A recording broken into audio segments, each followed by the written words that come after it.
Baiklah, kembali lagi bersama kami di Regia Finansial. Kali ini kita akan membahas tentang Gajah Tunggal atau saham GJTL. Nah, ini laporan keuangan yang kuartal ketiga 2024 sudah keluar, dan ini merupakan salah satu emiten yang dipegang oleh Pak Loh Keng Hong yang disebut dengan Warren Buffett Indonesia.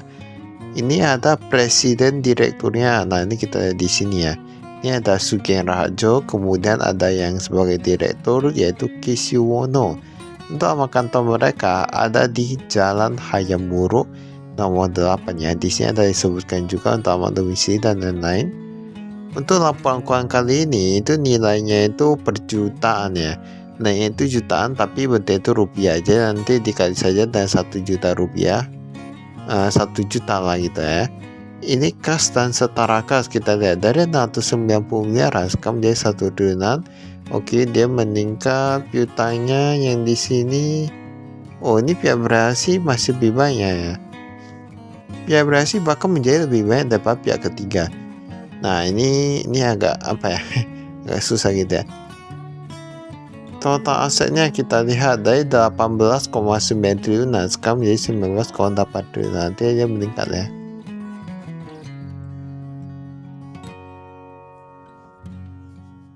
Masih oke. Kita lihat total asetnya. Ini ada total aset tidak lancar. Kemudian kalau kita lihat di sini, ini kita perlu lihat yang gimana dan kinerjanya. Liabilitas atau hutang bank jangka pendek dari 278 miliaran sekarang menjadi 101 miliaran. Kemudian ini ada utang usaha. Utang usaha pihak ketiga kita lihat dia meningkat ya. Dia meningkat, pihak berhasil sama sih, hampir sama sih. Pokoknya dia semua rata-rata meningkat. Dari hutangnya 10,6 triliun, sekarang menjadi 10,7 yang jangka pendek. Ini yang jangka panjang, ini yang totalnya ya, dari 10,6 triliun menjadi 10,7. Jika dibandingkan dengan ekuitas ya, ekuitasnya meningkat dari 8,3 menjadi 9,1. Nah, setidaknya ekuitasnya ini meningkat masih lebih baik ya. Pendapatan bersih kita lihat, oh ini penjualannya meningkat. Tetapi yang agak jadi masalah di mana pihak berelasinya itu yang dia meningkat cukup banyak. Itu yang menjadi masalah sih. Saya bukan masalah ya, tapi gimana ya, itu pihak berelasi bukan pihak ketiga. Ini penjualan bersih kita lihat dari 12 triliunan sekarang menjadi 13 triliunan.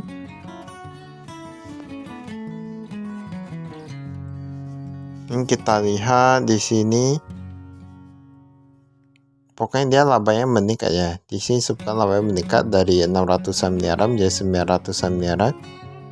Beban penjualan semua rata-rata hampir sama sih, gak ada yang beda.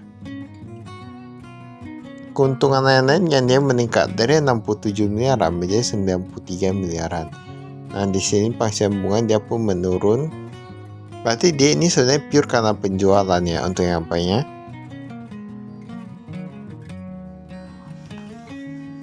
Pembayaran kepada pemasok pun meningkat dari 11,9 triliunan sekarang menjadi 11,92 triliunan.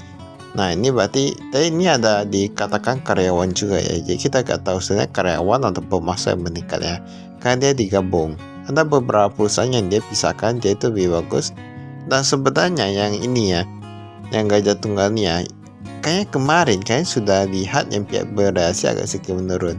Tapi ini entah mengapa dia meningkat lagi. Penjualan pihak berelasi itu sebenarnya gimana ya? Sebenarnya mereka itu orang-orang sendiri loh. Nah, orang-orang sendiri tahu lah itu ya. Ini persentase kepemilikannya kayak sama nih.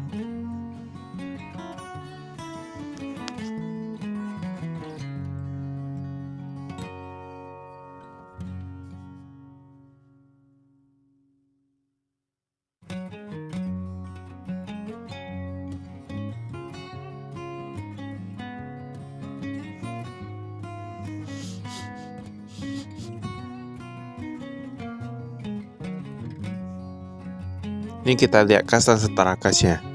Nah, ini kas dan setara kasnya totalnya ini dari 600 miliaran menjadi 1 triliunan. Ini untuk yang deposito berjangka dan on-call pihak ketiga dia meningkat dari 200 miliaran menjadi 300 miliaran. Yang paling banyak meningkat itu yang kas di bank. yang pihak ketiga, berarti bank orang lain gitulah ya. Nah, itu meningkat paling banyak dari 400 miliaran menjadi 700 miliaran. Nah, ini kita bisa lihat di sini, ini ada jumlah rekening giro juga.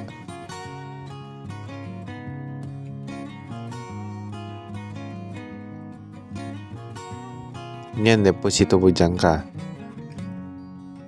Ini kita lihat dulu. Oh, ini depositonya ini agak agak wajar ini ya. Memang yang dolar biasa 0,berapa% aja. Tapi kemarin kami ketemu ada perusahaan yang dia deposito dolar tuh bisa sampai beberapa persen tuh. Sampai sama dengan yang rupiah itu kami kurang tahu ya itu mengapa bisa begitu.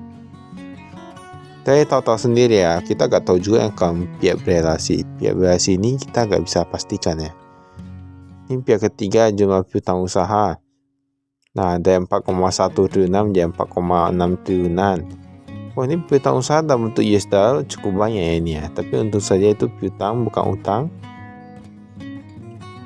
Tapi kalau piutang usaha dari pihak berelasi kan sama aja. Nah, yang parahnya yang bukan parah ini agak susahnya di sini. Dia bilang jangka waktu rata-rata kredit penjualan barang itu 30 sampai 180 hari. Gak ada disebutkan kayak tabel gitu yang 180 hari itu berapa, yang 30 hari itu berapa. Jadi ini kita agak susah ya untuk lihat apakah ke-10-nya macet atau enggak ya. Ini utang lain-lain. Kalau tadi mereka taruh, kita kan bisa tahu sebenarnya ini kayaknya pihak berelasi ataukah pihak ketiga. Kan bisa dihitung totalnya. Ini kita lihat untuk yang persediaan dari 2,7 triliunan sekarang menjadi 2,61 triliunan, artinya dia berkurang sekitar 100-an miliaran. 100-an miliaran jika kita bandingkan dengan labanya yang tadi ya. Berarti dia masih meningkat sih kalau misalnya dia bayar untuk persediaan juga. Tetapi masalahnya yang menurut kami itu yang pihak berelasi tadi ya, penjualan pihak berelasi yang meningkat tadi. Aset tetap ini bisa dari sini. Mungkin ada yang bertanya, mungkin ada yang baru di channel ini. Ada yang bertanya mengapa pihak penjualan pihak berelasi itu agak kurang disukai. Sebenarnya bukan agak kurang disukai ya, kami yang kurang menyukai saja mungkin. Karena gini, penjualan pihak berelasi kita kan yang IPO itu yang perusahaan publik kan yang ini, yang misalnya kita bilang saham A yang perusahaan IPO, kita bisa lihat laporan keuangannya, dan dia ada pihak berelasi dengan beberapa perusahaan lain yang tidak ada IPO. Nah, kita gak tahu perusahaan itu keuangannya itu gimana. Jadi penjualannya bisa saja karena dia ingin yang saham IPO ini naik harga sahamnya, mereka tinggal penjualnya tinggal alihkan ke yang IPO ini. Nah, jadi banyak penjualnya jadi terlihat banyak, sedangkan perusahaan yang lain itu yang dia miliki sendiri juga dia kasih penjualnya turun karena kan gak ada yang tahu. Nah, inilah yang menurut kami agak susah ya. Saya gak tahu juga menurut orang lain kan, pendapat orang lain masing-masing beda juga. Ini pihak ketiga kita ada pemasok dalam negeri dan lain-lain, ini ada utangnya.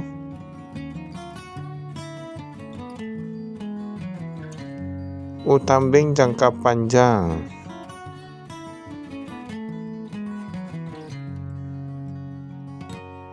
Tapi kalau ini kita lihat dulu, tingkat kenaikan gaji per tahun masih 5%.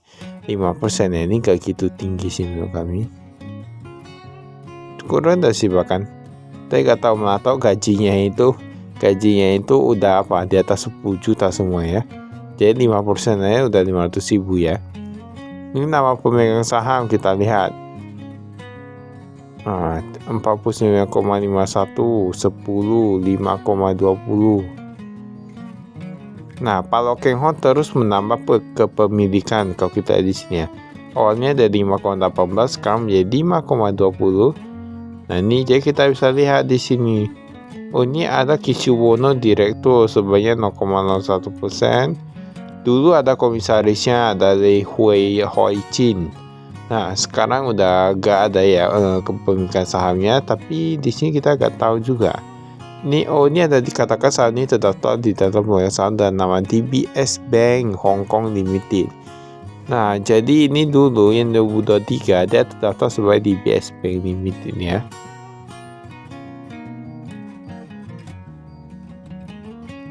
Ini penjualan bersih kita lihat. Pihak bereaksi lokal, oke, dia meningkat sedikitnya. Ekspor dia meningkat, ini yang kami katakan. Ekspor 1,3 triliun menjadi 1,7 triliun. Sedangkan yang pihak ketiga, yang lokal dia meningkat sedikit, oke. Yang ekspor dia malah menurun. Lokal dia ekspor malah menurun, yang pihak ketiga.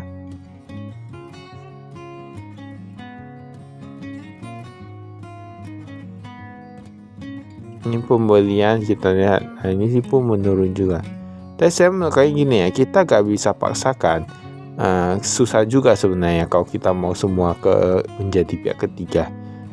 Karena gimana ya, terkadang kita lihat brand juga, kedua kita lihat dari tempatnya, lokasinya juga, gimana agar kapalnya itu bisa lebih cepat dan lain gitu. Semua pun dilihat. Ini bebannya ini biasa-biasa aja, gak ada yang gitu signifikan. Beban keuangan, nah ini beban keuangan tuh dia menurun. Sebenarnya kalau beban keuangannya itu menurun, itu sebenarnya cukup bagus sih. Kayaknya yang penting dari kemarin, dari awal kami lihat Gajah Tunggal ini, kami lihat hutangnya. Kami lihat hutangnya cukup banyak. Tetapi kan kemarin rugi juga ya. Ini sekarang sudah mulai untung sih. Ini berarti memang cukup bagus ya. Mungkin karena ada Pak Lokeng atau gimana, kurang tahu sih. Tapi kayaknya saham ini semakin agak cukup bagus sih. Maka itu saya kami, sekian, terima kasih, saya Frustasi.